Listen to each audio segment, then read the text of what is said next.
Good morning, everyone, and welcome to Sewing in Slippers with Sue. I'm Sue Pelland, and I am delighted to be here with you just 2 weeks before Christmas. So, if you are somebody that celebrates Christmas, we are going to be talking about de stressing in anticipation of the holidays today. We are also going to just have a nice little chat about what are your goals and your plans for 2024. And I want to share with you our gradations course that's coming up in early 2024, which is the perfect beginner program for rotary cut applique. If you have a desire to make beautiful applique quilts like the ones you see around me, I have a system for making applique easier, and I would love to share that system with all of you. So come join us here on Sewing in Slippers with Sue every Tuesday morning at 11, and we will dive into some of our applique techniques that will make applique easier for everyone. So whether you are brand new to applique or you have a lot of applique experience, come on down and we're going to share some tips and techniques that will make applique more fun so that you can enjoy the process. So good morning, everyone. So nice to see you popping on here on the chat. When you pop into the chat, just let me know where you're coming from or your name so I know who is here with me live and we can have some fun together. So let's get started talking about a little bit of stress in anticipation of the holidays. I know that everybody has a different affinity for the holidays. I spent some time with my good friends down in South Carolina this week. We did a wonderful holiday activity by going to see the Night of 1,000 Candles at Brook Green Gardens just south of Myrtle Beach, South Carolina. It was absolutely lovely. But we had one member in our party that is just a bah humbug. She does not enjoy the holiday season. And although she didn't put any damper on our week, she was a lovely person, she just doesn't look forward to the holidays like I do.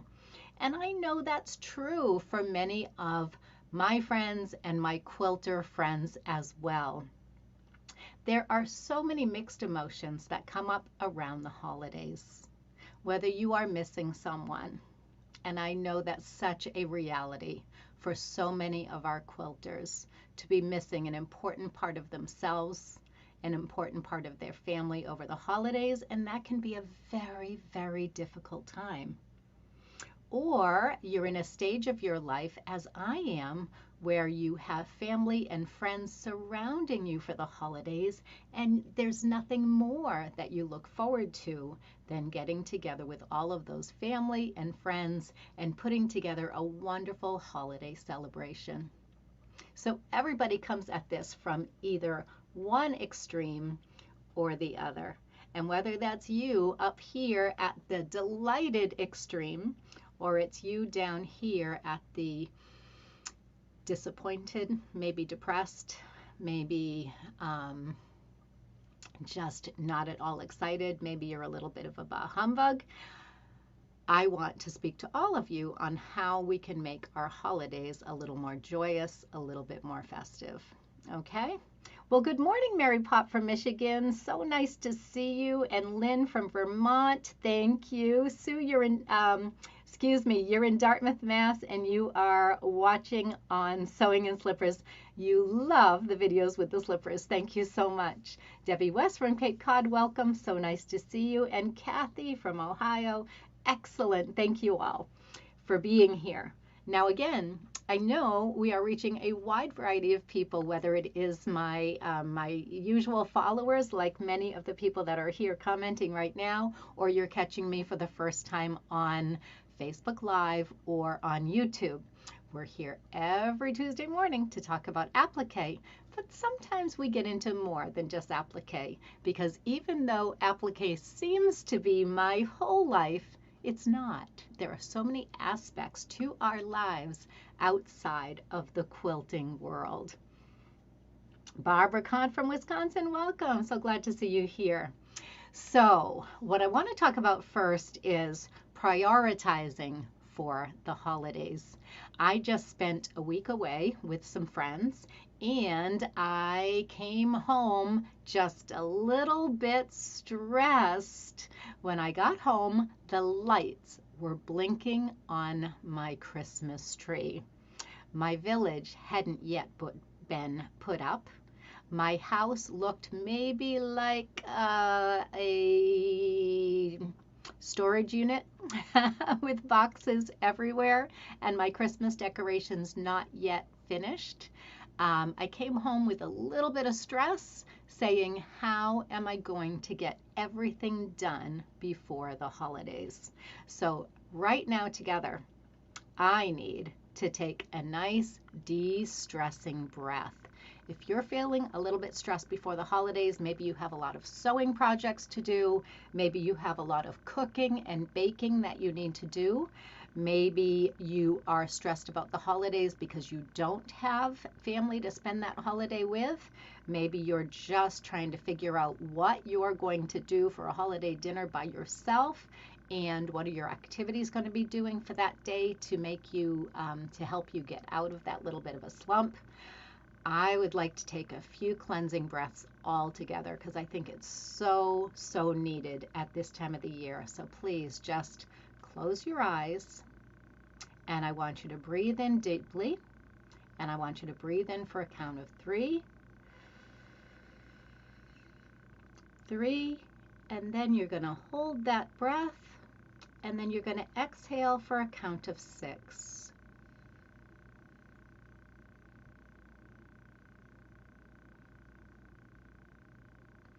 By doing this deep breathing, we are settling ourselves here into the moment, to this exact moment of time when we can take a little bit of time to calm our nervous system and to put aside all of the anxiety or excitement that you're going to be feeling in the upcoming days.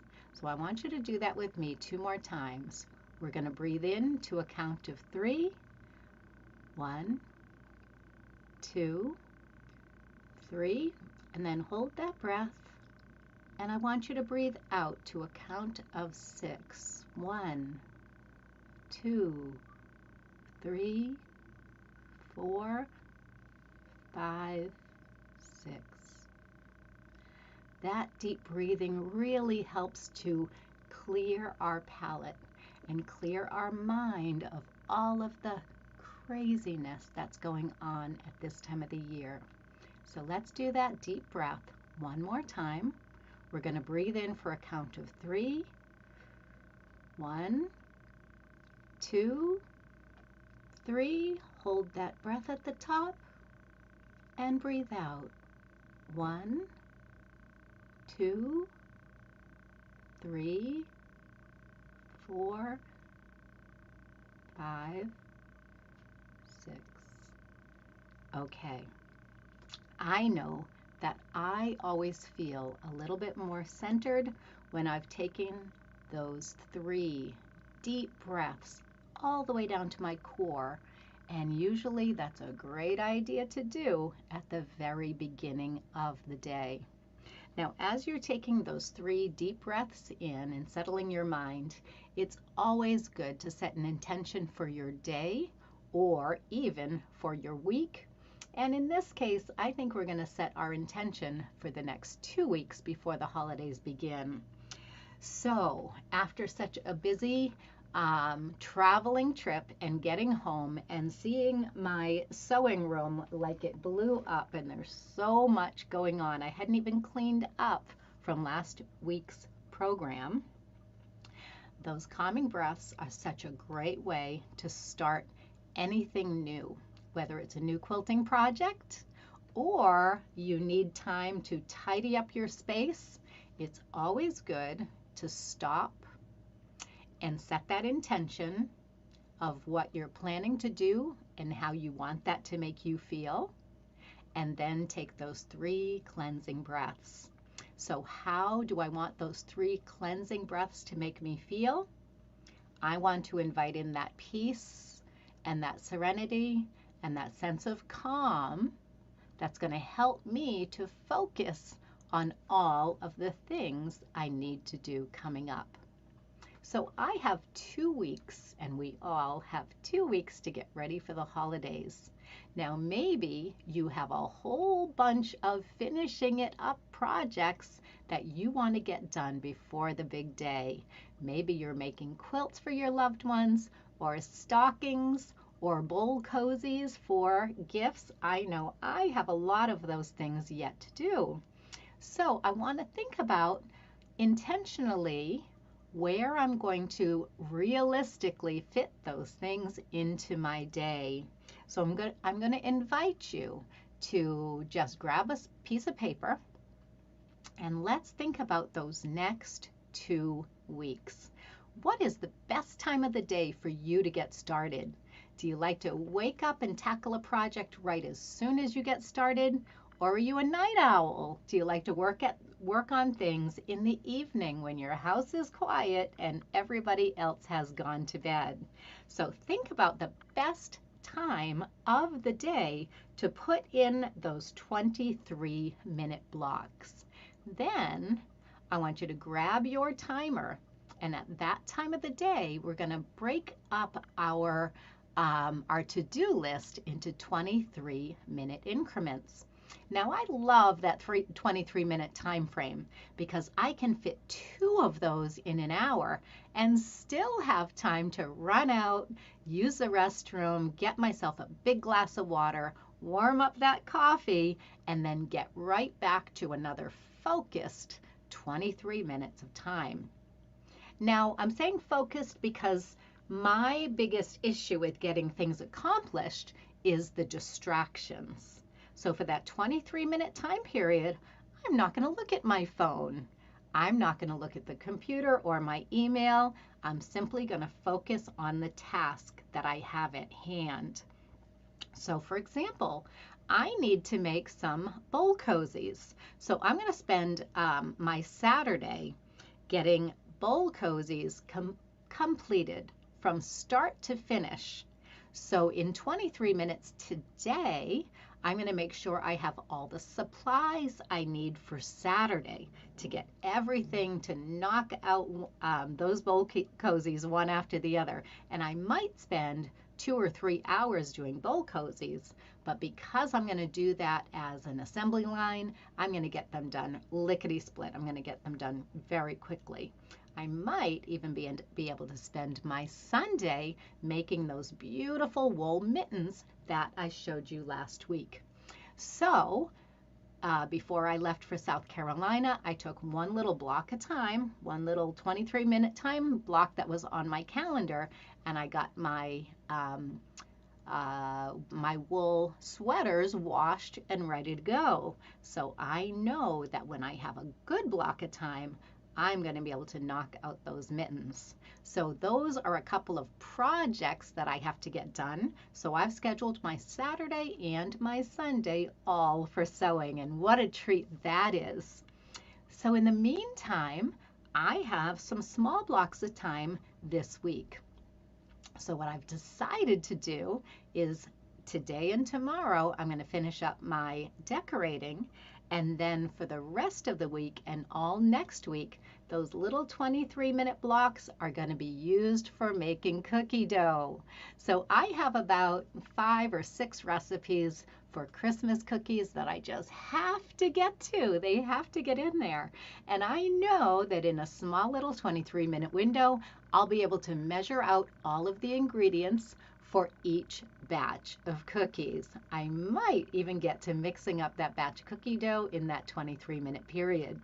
Then I'm just going to wrap those up in plastic wrap, throw them in the fridge, and we're going to have a little cookie baking session with my daughter the first day she gets out of school for the Christmas holiday. So just by breaking up all of your little tasks into 23-minute increments, I know that you'll be able to get a lot more done than you thought you could. But it all starts with calming that excitement with calming that craze that happens around the holidays and breaking it up into small, bite-sized little chunks. Well, today I have my Quilt Guild get together, and we always have a potluck dinner in the Quilt Guild. I belong to two quilt guilds, so I've got this one this Tuesday and one next Thursday. So don't forget to block off some time to spend time with your family and friends leading up to the holidays as well, so you don't feel as though one day and it's all gone. All of this preparation, it's nice to extend your season and make Christmas last for a couple of weeks even after Christmas. So you can get in those visits, get in those coffee dates, bring a neighbor a batch of cookies, and just really enjoy the holiday season and bringing people into your circle, even if you don't have a circle of friends or family surrounding you this Christmas season. I'm sure there's a neighbor or a friend who would love it if you reached out with maybe an eggnog night or a little batch of cookies on their doorstep. So I hope that you can bring just a little bit more joy into this holiday season and take some time to breathe through and set an intention for your days so that you can get off to a good start, a productive start, and get everything you need to done. Well, sewing in slippers is always a good time to watch and tidy up my sewing room. One of my favorite times of the week. Well, thank you. I'm so glad. And Ellie and Georgia, welcome. You needed that. Oh, thank you so much for letting me know that you needed those little words of encouragement, that even though this time can be stressful, it can be also so much fun.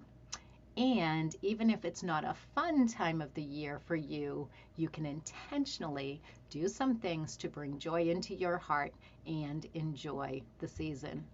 One of the things that I do to bring joy into my heart, even though I might be far away from my family this year, my mom won't be here for the holidays, I love to surround myself with things that she has made and with things that remind me of my family. So I have a little pile of things right here, some of my favorite things that I wanted to share with you.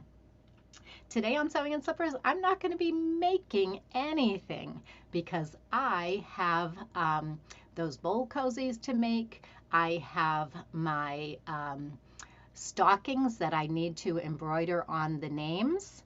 I have a day of mittens to make, and so I'm not going to start any applique project right now like I normally demonstrate an applique project for you. Instead, I'm going to show you some of my favorite projects. A couple of them are my own, but most of them have been made by my mom, and I wanted to share those very special decorations with you. So as I'm unboxing all of my boxes of Christmas decorations, and the rest of the day, today and tomorrow, are for decorating my home, before I put those items up, I wanted to show you how I decorate with special things that have special memories of my mom and my family.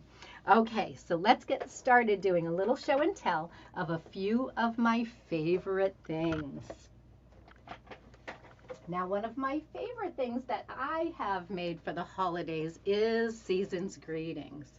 And I love to put this up right as you walk into my front door. I've got a little hallway there, and it's a wonderful way to welcome everybody as they come into my home. Now, I have a little display. It's a spool cabinet with wooden spools inside, but I don't even open the drawers, so you can't tell there's wooden spools inside. But it is a spool cabinet that was given to me by my best friend's husband. He worked in the textile industry, and this was in his office. It says Clark on it because it was a Coates and Clark spool cabinet, and his name is Clark, so it's very special to me. On top of the spool cabinet, I have a couple of handmade snowmen. One was given to me by a friend and one was made for me by my mom. And behind the snowmen, I hang my Season's Greetings wall hanging, and that was made with leaves galore and hearts and more for the berries. So that is one of my favorite things, and I made that one myself. Now down here in my TV room, which is right outside of my sewing room, I have my TV room, and I have a little scene that is of my Christmas tree and all the stockings hanging in a row on my fireplace. I think I'll bring that one in next week to show you. And in that same room, I have my Christmas tree. Now this is in the basement, so there's very few Christmas decorations in the basement. And the little scene of my home at Christmas time is up all year long. I do have a Christmas quilt over the back of the sofa in there, and this quilt hangs over the office space. That's kind of one little corner of my sewing room. Now this quilt is Christmas baubles. And what I love about Christmas baubles is how easy it is. It's all of those circles. Now when I teach Christmas baubles, we also teach this beautiful scalloped border. And I'm thinking of using a scalloped border like that. It is an applique scalloped border. I'm thinking of using an applique border like this in my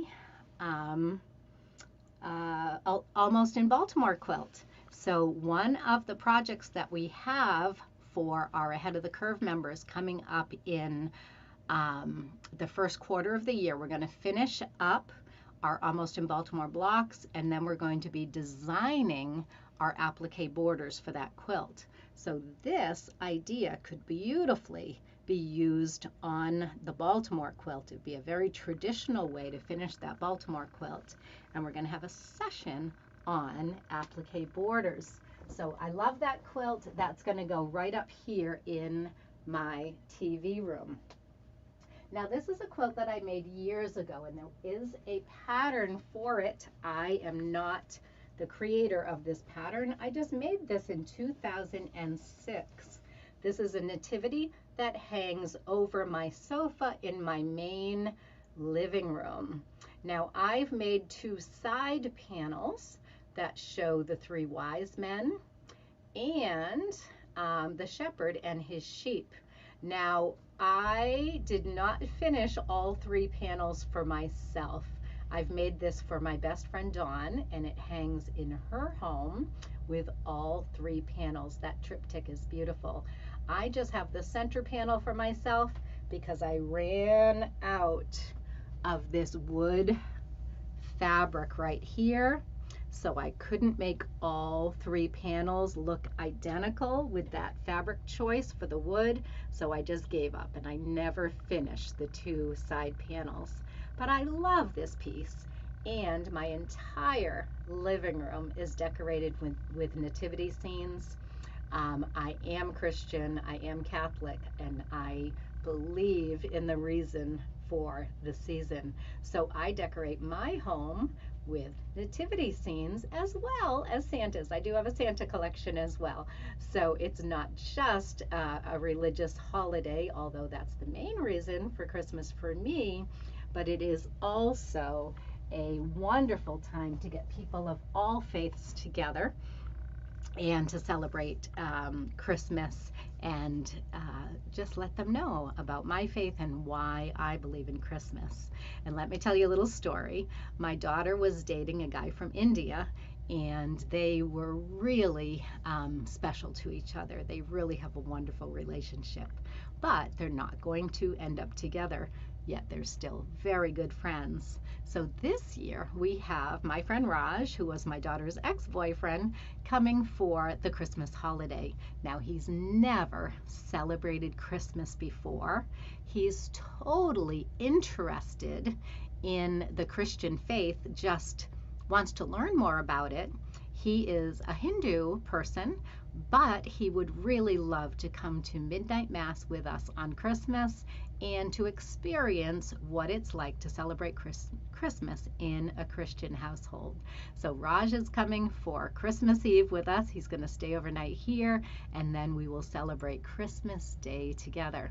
So I just love that I can share my faith with him and our holiday and all of our traditions with somebody new that has never experienced that before. That, to me, is just the true joy of Christmas. Spreading that love and that joy with people of all faiths, all religions, and just celebrating in my own way and sharing those family traditions with other people. I just love it. So, in the house, I've been decorating and I've been thinking of him as I'm decorating. And of course, he needs a stocking too. So I will get Raj's stocking done. But I've been really looking at my home and just laughing that I have all of these religious symbols and yet all of these beautiful Santa collections as well. Now, this is a Santa that was made by my mom. It's all hand applique, and this part out here is hand pieced and applique. So it's just a fabulous memory of something that my mom had hanging in her home in Massachusetts before she moved to Texas. So this is a true treasure that I look forward to putting up.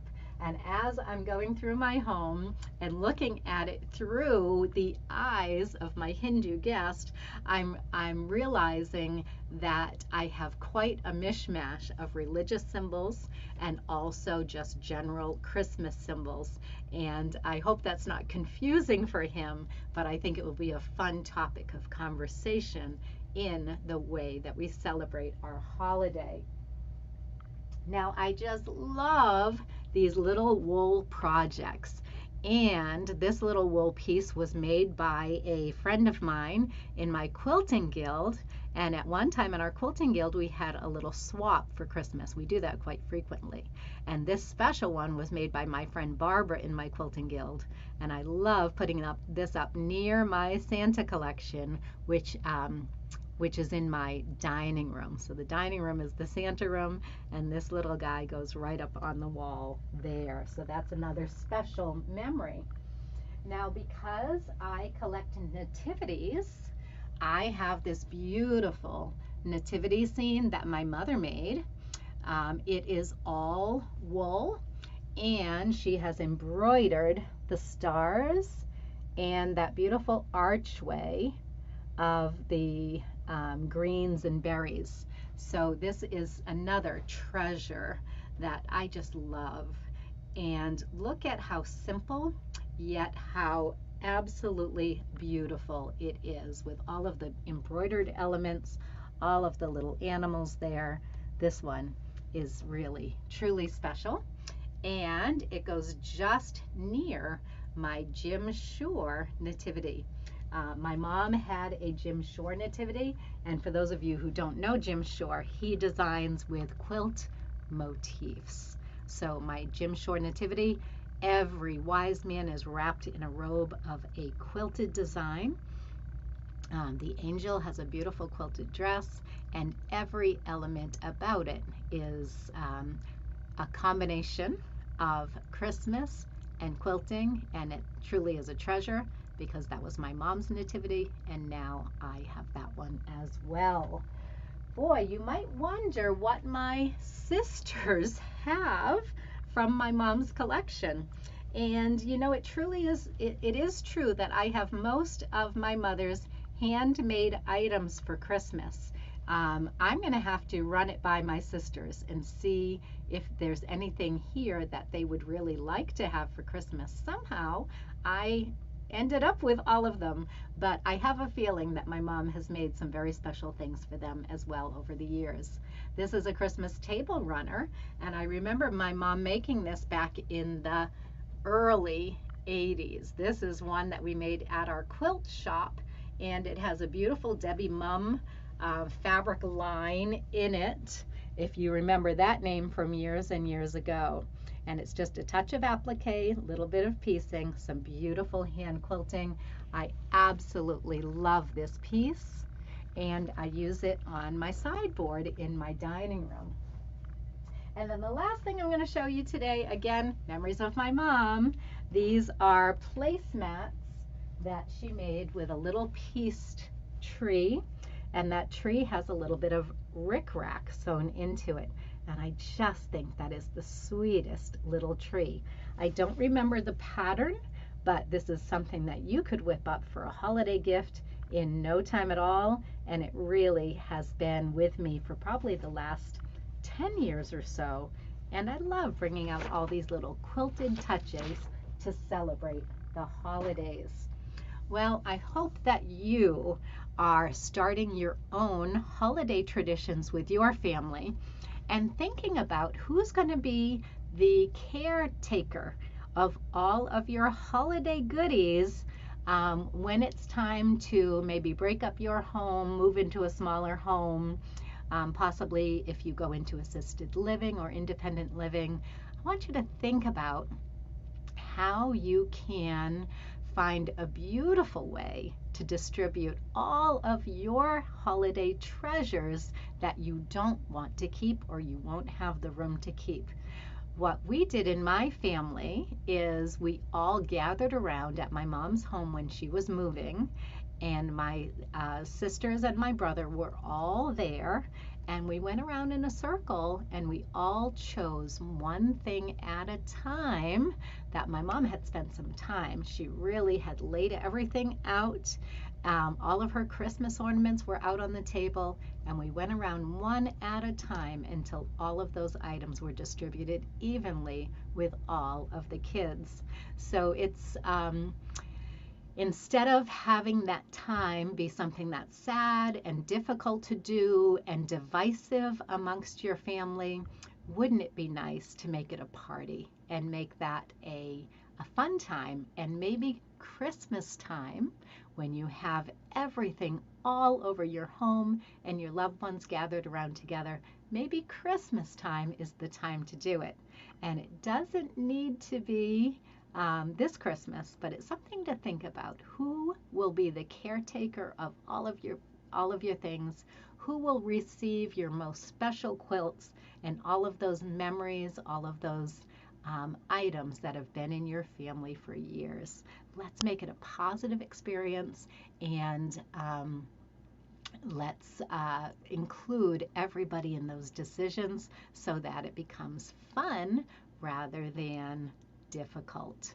I hope that some of these little tips surrounding yourself with your favorite things, even if you're all by yourself, taking the time to prepare for the holidays, breathe through those tense moments, set an intention for bringing your mind into a calm state throughout the holiday period, not letting yourself spiral into that negative bah humbug thought pattern, but instead just finding little tiny ways, just little ways in 23 minutes at a time where you can bring some more joy and focus on the important things that make the holiday special to you. Whether you're all by yourself or you're surrounded by your whole entire family, I hope that you will have a peaceful and calm season this holiday season. And I'll look forward to seeing you next Tuesday, where I'll actually share a project with you, because I'll have some time now that I won't be traveling from now until the holidays. I'll have some time to get you involved in all of the projects that I'm making for my family and friends. I'll be starting this weekend, and hopefully I'll be able to show you some of the progress that I've made on completing my holiday gifts, getting my cookie dough ready, and getting everything in place so that I can enjoy the holiday and stop stressing. Well, I hope it's been helpful for you to take this moment of just a little peace, a little quiet, a little sanity during your holiday season. Maybe you took this time to get your sewing room caught up and cleaned up so you can dive right into those holiday projects.